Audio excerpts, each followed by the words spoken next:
Dans son discours à la nation du 11 mai 2020, le président Macky Sall a annoncé la réouverture des salles de classe sur toute l'étendue du territoire pour les élèves en classe d'examen.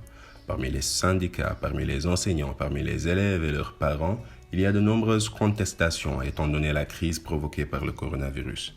Avec Babacar Sow, enseignant dans le département de Médina Yoro Foulah, dans la région de Kolda, nous allons essayer de comprendre davantage l'objet de ces contestations.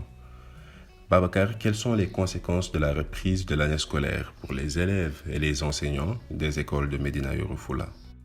La décision du président Macky Sall d'ouvrir les écoles à partir du 2 juin peut être plus que préjudiciable pour les enseignants et élèves vivant dans les autres régions que Dakar. C'est inadmissible et incompréhensible d'avoir fermé les écoles à moins de 20 cas et vouloir les ouvrir aujourd'hui à plus de 2000 cas, tout en sachant que le danger est là et plus que permanent.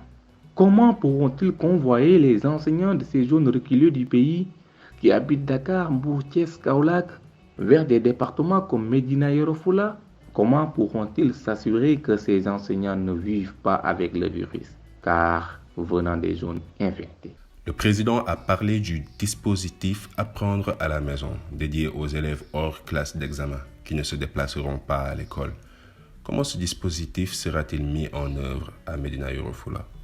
Chose qui s'annonce très difficile, voire impossible dans des zones comme Médina Yoro Foulah.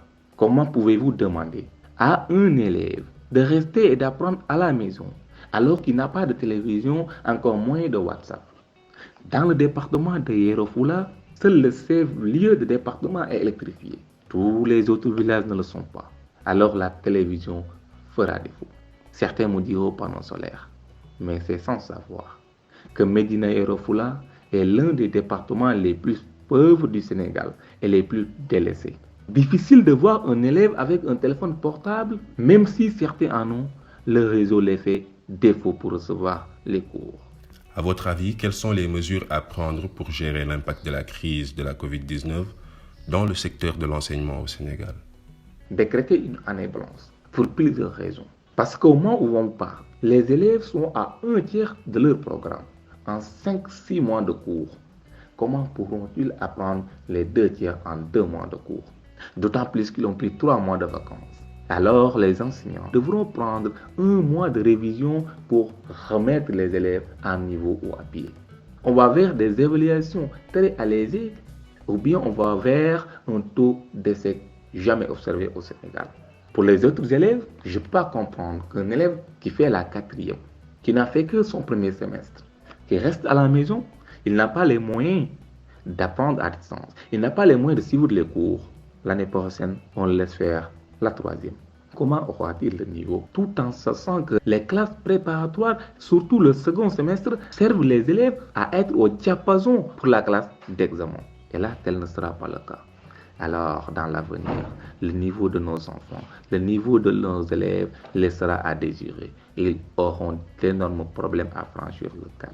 En décrétant une année blanche, on porte préjudice aux parents d'élèves qui ont déjà payé une partie des frais de scolarité dans des écoles privées. Quelle solution pensez-vous qu'il faut mettre en œuvre pour résoudre ce problème? On propose à l'État d'alléger leur mode de paiement l'année prochaine. L'État pourra payer les 80%, voire les 70% de la scolarité de leurs enfants dès l'année prochaine. C'est très facile et possible de pouvoir les répertorier vu qu'ils sont tous enregistrés à l'école. Beaucoup de personnes se demandent ce qui justifierait de fermer les écoles d'un côté, alors que de l'autre, les mosquées et les marchés seront ouverts. Que répondez-vous à cela? Les choses ne sont pas les mêmes. L'État a les moyens et les prérogatives de décréter une année blanche sans consulter ni chefs religieux ni chefs de famille.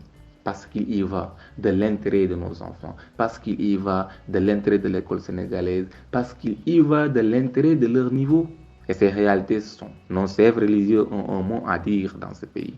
Et leur mot pèse très lourd. L'État, même s'il ne le veut pas, a choisi de respecter la vie des chefs religieux. Pour les mosquées, c'est une obligation. À part ça, le Sénégal est un pays pauvre. On ne peut pas fermer les marchés. On est obligé d'aller au marché pour survivre. Parce qu'au Sénégal, ce sont les lumos et marchés qui font que les pères de famille gagnent leur vie. Alors, ce n'est pas comparable. Pour écouter plus de témoignages sur les conséquences de la crise du coronavirus dans les 14 régions du Sénégal, vous pouvez visiter les sites internet www.senegalpolitique.org ou www.wati.org. Et retrouvez également Wati sur les réseaux sociaux Facebook, Twitter, Instagram et LinkedIn.